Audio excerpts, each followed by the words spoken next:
Welcome everybody, and thanks for tuning in to the first annual Fauxtucky Derby here at Morwood Downs, brought to you by Elmer's Glue.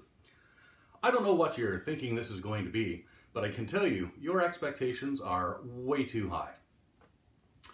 I am your video host, Full Canter, and with me as always is my COVID-DO host, Fanny Quine. Say hello, Fanny. Hello, Fanny. Classic. That's why she's the best in the business. Let's take a look at the track conditions. It's overcast now, and we've had rain for the last couple of days, leaving us with a bit of a muddy track, but she's got a firm bottom. Name your sex tape.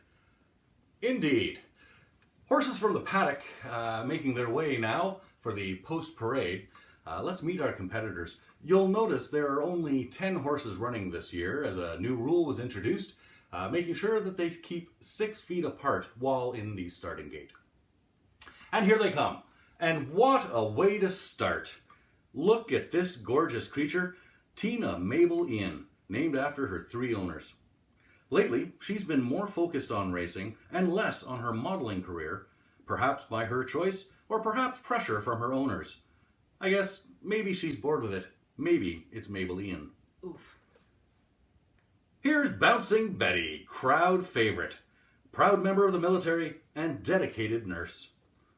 Waddling out now is American Splendor. What a tribute to the gravitationally challenged is this story. Oh, it seems they're having a little trouble wedging him into the gate. The handlers here aren't quite miracle workers, but they do what they can. You said doo-doo. Anastasia Beaverhausen and Chadsworth Pendleton III now. This has been a bit of a scandal here this past week. Seems the Russian heiress and the British aristocrat have been spending quite a lot of time together when not on the track. That's got ooh la la written all over it. Aw, look at Pickles. You know, when you've got someone like that in the household, you just know you're not going to be spending a lot on college tuition. Completing the intellectual powerhouse duo is Bartholomew right beside him. Now, I'm trying not to be mean, but this is making it really hard. That's what she said. And now, entering the track is God's Mistake. May heaven have mercy on us all. Followed quickly by the aptly named Horsey McHorseface, who, in fact, has a horse face. And finally, it's Dangly Bits. Track conditions are perfect for this horse, as he likes to go hard when it's wet. Nothing? Really? Well, there you have it. We're about ready to start the 2020 Fauxtucky Derby here at Morwood Downs. For Fanny Quine, I'm Full Canter, saying thank you for tuning in.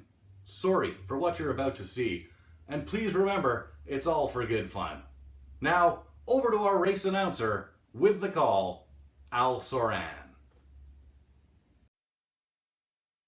Thank you, Full. The horses have finally made it into the gates, the odds are set, and the betting is closed.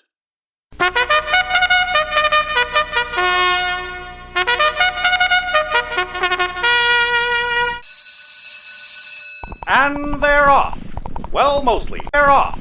Well, mostly. American Splendor seems to be stuck in the gate. Strong start for Horsey McHorseface and God's Mistake as they vie to be early frontrunners. Chadsworth Pendleton III is quick to the rail, followed by Dangly Bits and Tina Mabel Ian. A leg behind are Bartholomew, Pickles, and Anastasia Beaverhausen, and bringing up the rear is Bouncing Betty. American Splendor is now being pushed out of the gate by 2 stable boys and a milkmaid. They've been bunched up so far, but they seem to be flattening out going into the curve, and that can only be beneficial in the long run. Into the first turn, Horsey McHorseface has taken sole lead over God's Mistake, who clearly just doesn't have the legs for a race like this. Chadsworth Pendleton III and Tina Mabel Ian on his tail. Pickles is 5th, Dangly Bits is hanging around in 6th, Bartholomew is 7th, Anastasia Beaverhausen 8th, and finally Bouncing Betty as they continue to slather American Splendor in butter to help squeeze him out of the gate. Into the backstretch now, and it's Chadsworth Pendleton III by half a length. Oh, what's this? American Splendor has popped out of the gate like Pluto imitating a zit in Animal House. Will he make a miraculous comeback? Will this be the story of the race? Of course not. He is dangerously overweight. What on earth did you expect? I don't even know how he qualified in the first place. No time for a breather as the crowd continues to jockey for position. Holy cow, I just realized where that expression comes from. It's Pickles by 1.5, followed by Chadsworth Pendleton III and God's Mistake at the rail. Dangly Bits in fourth at the outside, Bartholomew, Anastasia Beaverhausen, Horsey McHorseface, Bouncing Betty, and Tina Mabel Ian with the worst view at the track. American Splendor has apparently laid down for a nap. Entering the stretch turn with just 4 furlongs to go, that's half a mile, 880 yards, 2,640 feet or 0.8 kilometers, and yes, I had to Google that, because who knows what a furlong is?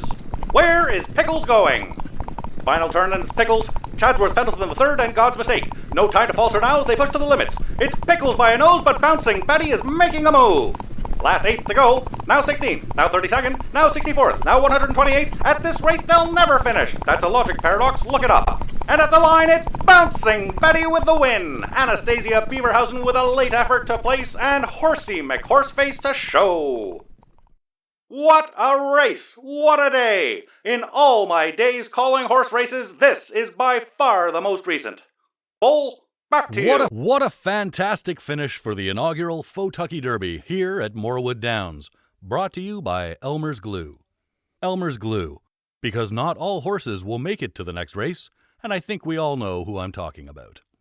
Stick around for the after show with our special guests, Horst Buelow, Bojack Horseman, and Sarah Jessica Parker. On behalf of Al Soran, Fanny Quine, and everyone at Morwood Studios, I'm full canter, trotting off.